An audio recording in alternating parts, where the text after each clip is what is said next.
I like which I like for shit. But I'm okay.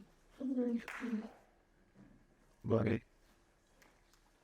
I think more documentaries should be funnier. But I also think that, like, just real life is just naturally funny. And, yeah, I think there are some, existentially dreadful themes within my work that, I mean, maybe share some DNA with a more like traditional serious documentary, but I think in terms of its palatability, I think people are more likely to view something that deals with it in a way that like relieves tension instead of just like building the tension on and on and on. And within my work, I try to find some release valve somewhere within that world, because like otherwise it's kind of crushing. I've always been obsessed with the way the cities are designed and the way that people use cities, and living in New York, there's just so much to observe, and I feel like the best material to use is just the material that's already there. And it's like, I really like making collages too, just like cutting out things. And I think that there's also just like a lot of amazing collage material in New York and in most cities. And yeah, I feel like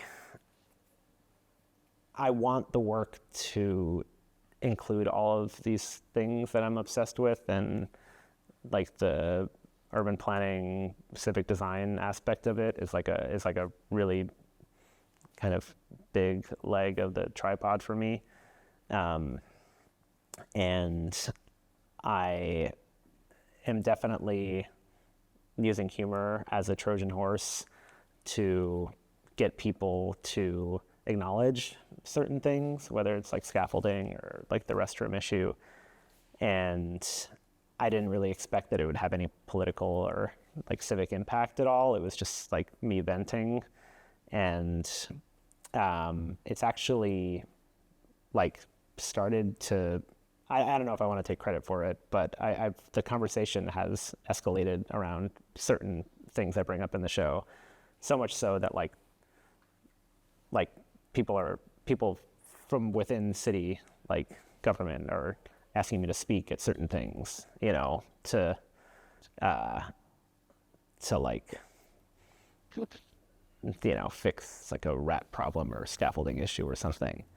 And I find that really flattering and kind of nice, because someone's taking it seriously. I think the show does share a language with like stuff from the internet that people are already familiar with. Like, I mean, on like a very base level, like just memes in general.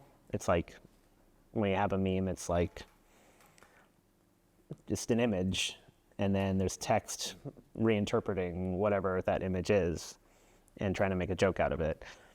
And I think that I do that, I think, in a way with each shot, where I'm just kind of like reinterpreting it and trying to find some strange little joke inside of like an ordinary image.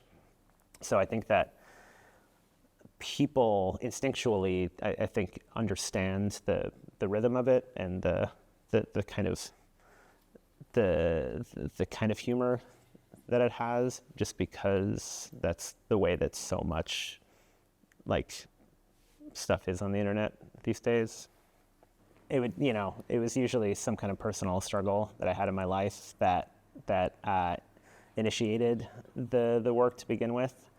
So, you know, whether it was relationship issues or smoking or something like that.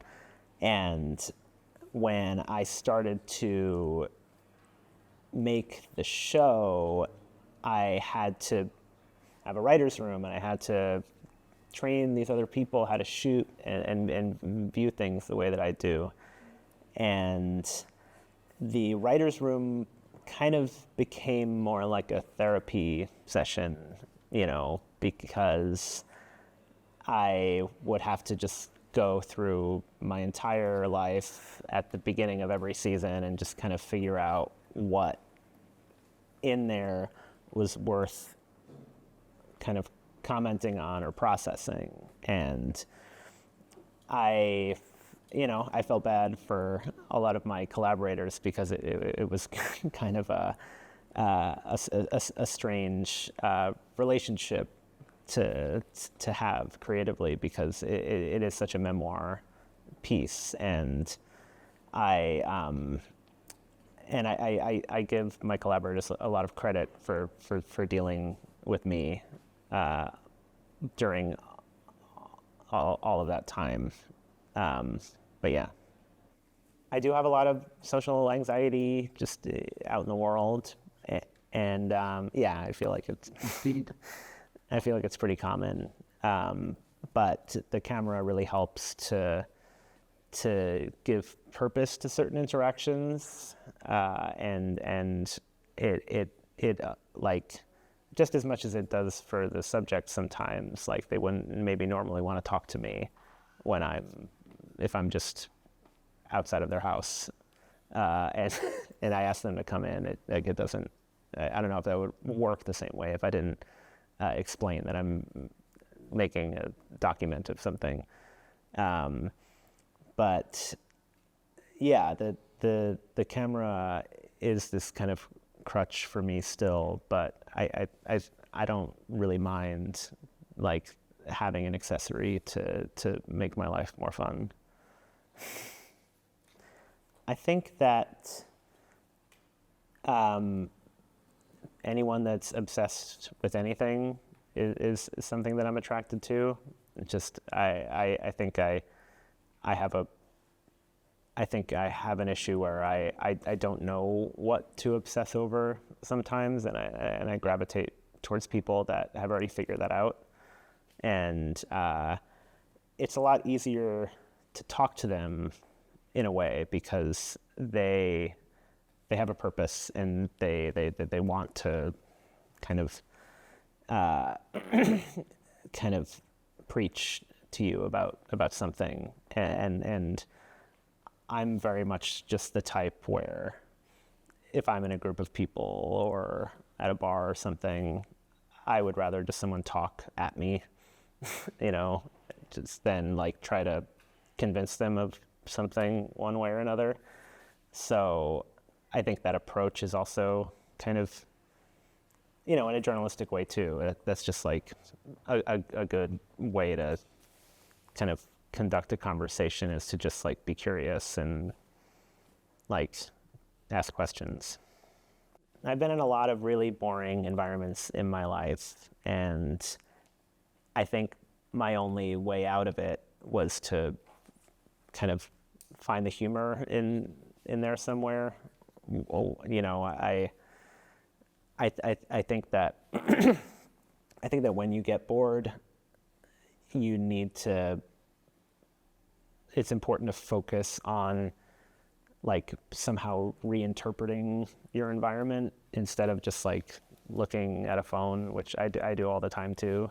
But like if once you're actually bored and you're just like trying to figure out a way to entertain yourself, then that changes the way that you see things. Like, I take very similar walks every day or so in New York in like a well-worn path, and whenever I come up with a new concept, that changes the way that I like visually interpret everything, which